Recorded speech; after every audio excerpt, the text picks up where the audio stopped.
Dear Diary, so today I would like to reminisce about my past and talk about the fragrances that I've used in the early stages of my perfume journey.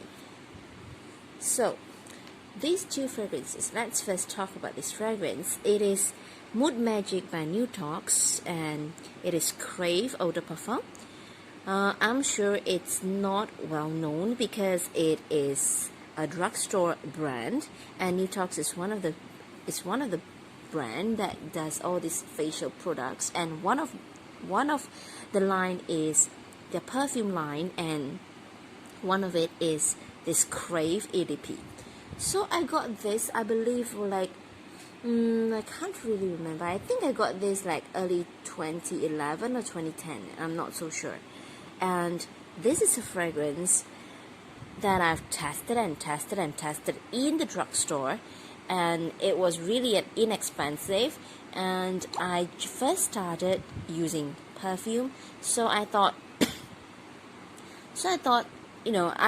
for me that time buying designer fragrances was almost impossible, unimaginable for me, because I couldn't find any strength in me to spend that kind of money on these perfume. And now that I do, I kind of regret that I started spending so much on designer perfume. So back then I went to this drugstore Watson in Malaysia, and I tried out this line, the Mood Magic line by Nutox, and one of it stood out to me the most, and that is Crave EDP. And as you can see, I used up quite a lot, but then I stopped using it altogether once I moved to another state in Malaysia for work purposes, and I think I completely forgot about it. And so this fragrance, if you check online, you couldn't really find much information other than it's a vanilla chocolate scent. But the truth is, it really isn't any vanilla chocolate scent.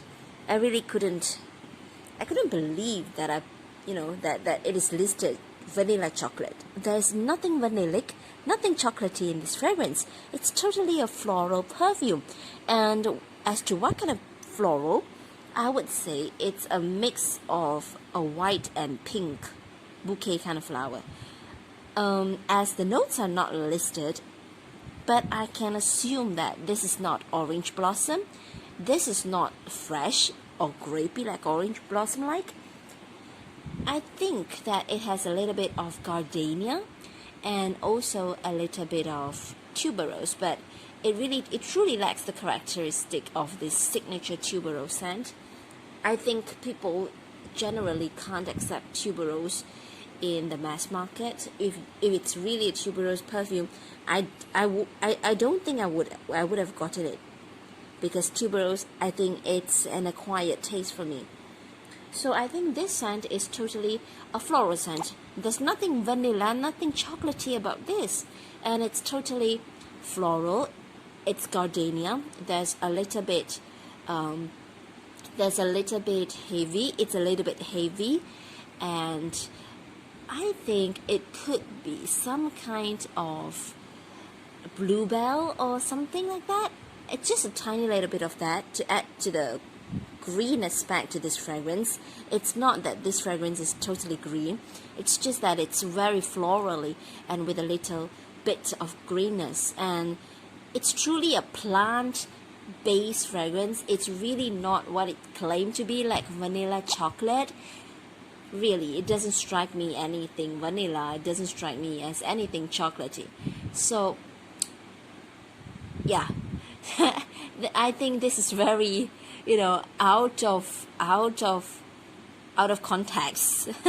And I don't think why, and I don't know why people who, the company that has listed this product in their selling or whatever marketing strategy that they are using, I can't believe they actually listed it as vanilla chocolate. Really. Even the packaging, if you look at the packaging, there's floral, right? It's flower, right? So it's definitely not a gourmand perfume. It's not vanilla. It's not chocolate. Yeah, I totally forgot about this perfume.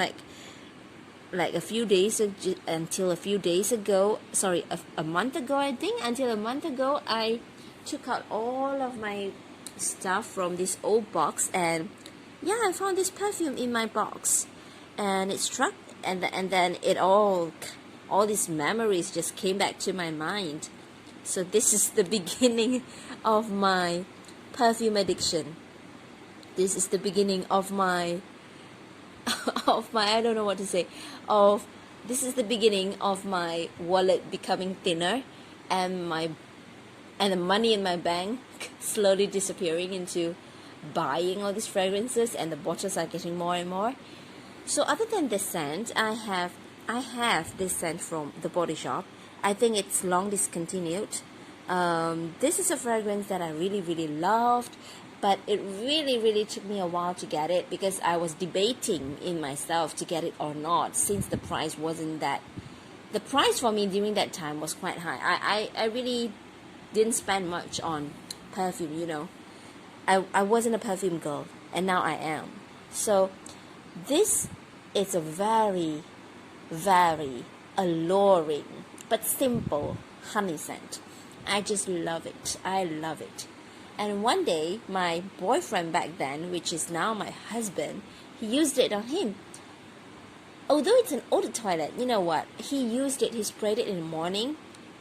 And when he came back from work, it's already in the evening. Although it's an eau de toilette, when he walked past me, I can't believe how amazing this smelled on him.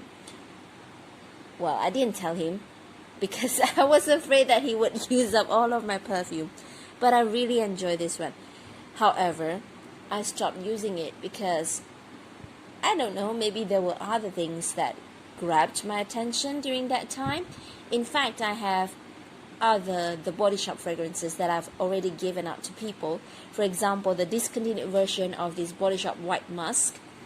I really liked that perfume, but I gave that away. I regretted giving it away. I should have kept it. And one more, another fragrance from the Body Shop is the strawberry one. Yeah, I used it, and I stopped using it because there was one colleague in my workplace who used the same perfume. I don't want to smell the same in the workplace, so I did. 我没有拿来嘴给他，我要给他冲。Yep. Well, believe it or not, I was interrupted while filming my own very private, very personal perfume diary. And yep, that's the end of this video. If you are peeping into my diary, I would really love for you to subscribe. And yeah, please be polite, you peep in, and you subscribe, please. Alright, see you next time. Bye.